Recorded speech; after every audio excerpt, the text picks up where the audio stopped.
That's sweet. This is like one of the few times where I just wanted to like take it home. I was like, my rack is right there. I could just throw it up on there and take it home. That's why you know that. I know. This bike impressed me a lot more than I expected.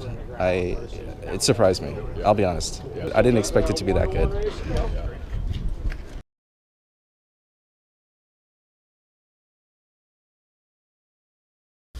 Hey, what's up, you guys? Got a little special occasion today because I get to ride a very special bike today. Check this out, you guys. Brand new Yeti SB100. This is a medium frame. This is one of the high-end kits. It's got a SRAM Eagle XO1 drivetrain. It's got carbon wheels, the DT Swiss XMC 1200s, Fox 34 step cast, which is also brand new. Really eager to try that as well. And you know, your eyes don't deceive you. That is a water bottle cage inside the front triangle on a Yeti Switch Infinity bike. Those of you guys that have been waiting for this moment, the moment is finally here. One thing I really like is the way the front and rear triangles kind of integrate towards each other. It's got a nice straight line there. It's also cool as I get to ride this bike in my trails that I'm familiar with. First impressions, this bike is stiff.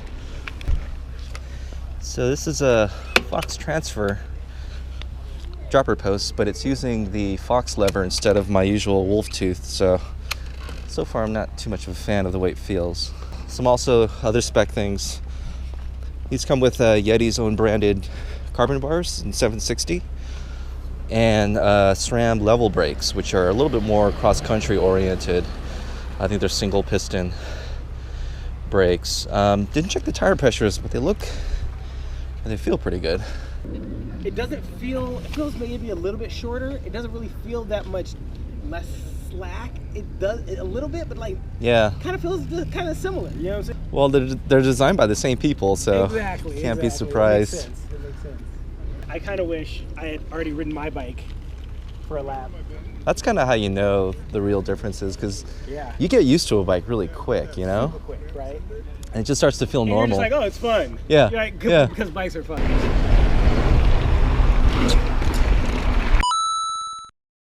You get used to that really quick. Really quick. It's almost as good as having a shuttle all the time. A shuttle at the push of a button. I ride a medium 4.5. I'm about 5'9". This is also a medium, and it fits really well. Woo! First impressions, this bike rips. Holy crap. Very stiff chassis. Two things. Stiffer than my 4.5, quieter than my 4.5.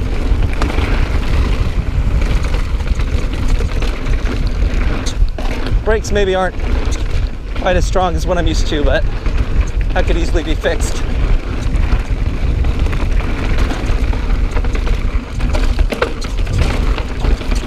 Woo!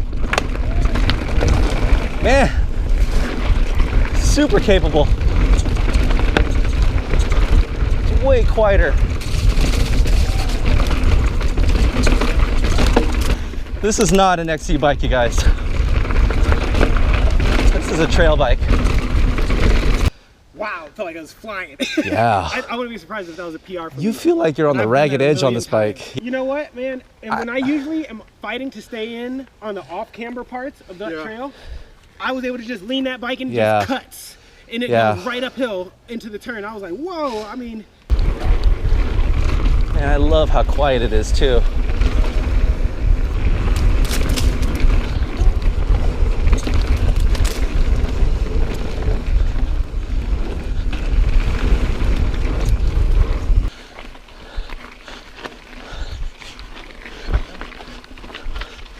It's a great climber, no surprise. All right, guys, about to take this bike onto Chaparral Trail, which is a little bit gnarlier than what we did earlier with Cinderella. I think Chaparrals I'd consider a single black diamond, although it may not look like that on YouTube. But anyway, man, so far this bike is just incredible. I think it was a little bit surprising. I knew it would climb well, which it did. I can easily say that it's the best climbing bike that I've ever ridden. In fact, if I owned this bike, I may just remove this little climb switch just to save 2 grams, because it's really not needed at all, even on the fire road stuff. But you know, for a 4-inch travel bike, you kind of expect that. But the way this bike climbs, you kind of expect it to be really chattery on some of the high-speed downhill stuff that I did on Cinderella, and with the Switch Infinity being really good at small bump compliance, just kind of soaked that up really well. So it definitely has the suspension feel that I prefer, which is really good pedaling efficiency, really good small bump, but then ramps up pretty quickly for some of the gnarlier stuff. So it had no trouble going down Cinderella at all, even at the rocky bits.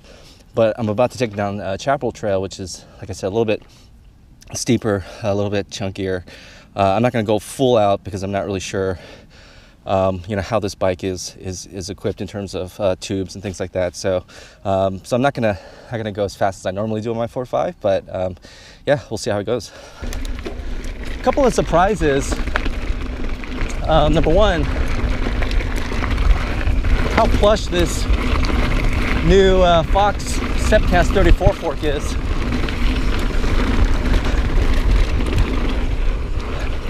I mean, I own a 2017 Fox 34, and this one definitely feels plusher, even though it has less travel at 120 versus 140, but it feels really good.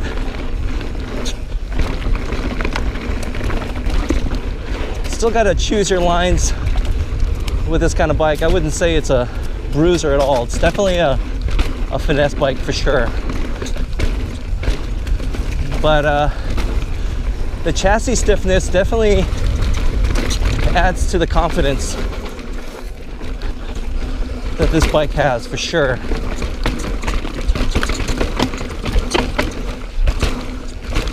Take the line straight down here.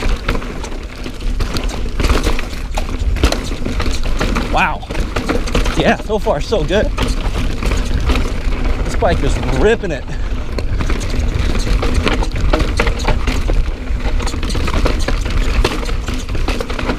Having no trouble on this black diamond trail at all. Woo! That was not a bad line, but the bike held up. I wouldn't be surprised if I'm using almost all the travel on this trail for sure, but we'll check in a bit. That part's always a little tricky. And then coming out of here, mostly pretty high speed.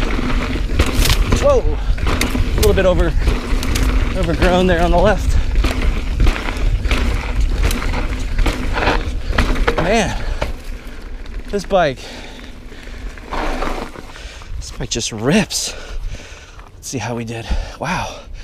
Still have a little bit of suspension left over, which is what I want to see. So, looked like it was set up really well, but man, these new short travel bikes, guys, if you haven't ridden one of these, man, give it a shot. These bikes have come a long way. It's an interesting thing going on in the bike industry where longer travel bikes, particularly longer travel 29ers, have gotten lighter and better at pedaling. But at the same time, some of these shorter travel bikes have gotten more capable. So what's interesting is that they're kind of meeting in the middle here and making it a little more confusing for consumers trying to pick a trail bike. But I would say, without a doubt, for most of you guys out there,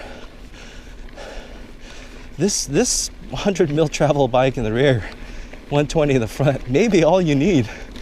It may be all I need, which I didn't expect to say that today. Like I expected to come off this bike thinking, I can't wait to get back to my 4.5, but man, this is one of the few times where I've demoed a bike and considered just taking it home and having them charge my credit card. Oh, what an interesting time to shop for a bike. I like that they covered up the Like they covered up the Switch Infinity. It's not as visible. It almost looks like a single pivot bike, like if you wouldn't know any better. It's really nice that they tuck that away. I wonder if they'll do that on some of their future bikes. And because the shock is mounted on the top tube, there's room for a water bottle, which it's definitely nice. I mean, I've been riding a lot without a pack, and it'd be nice to have that bottle protected from the elements, aka cow poop or dog poop. But yeah, guys, really love this bike. Definitely check it out if you haven't already.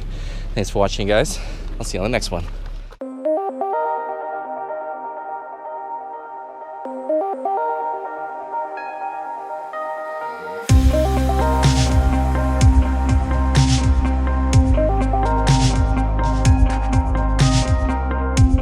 Is the 4.5 going for sale? I don't know, man. I could probably fill a few strokes here. Let's make it a compelling case.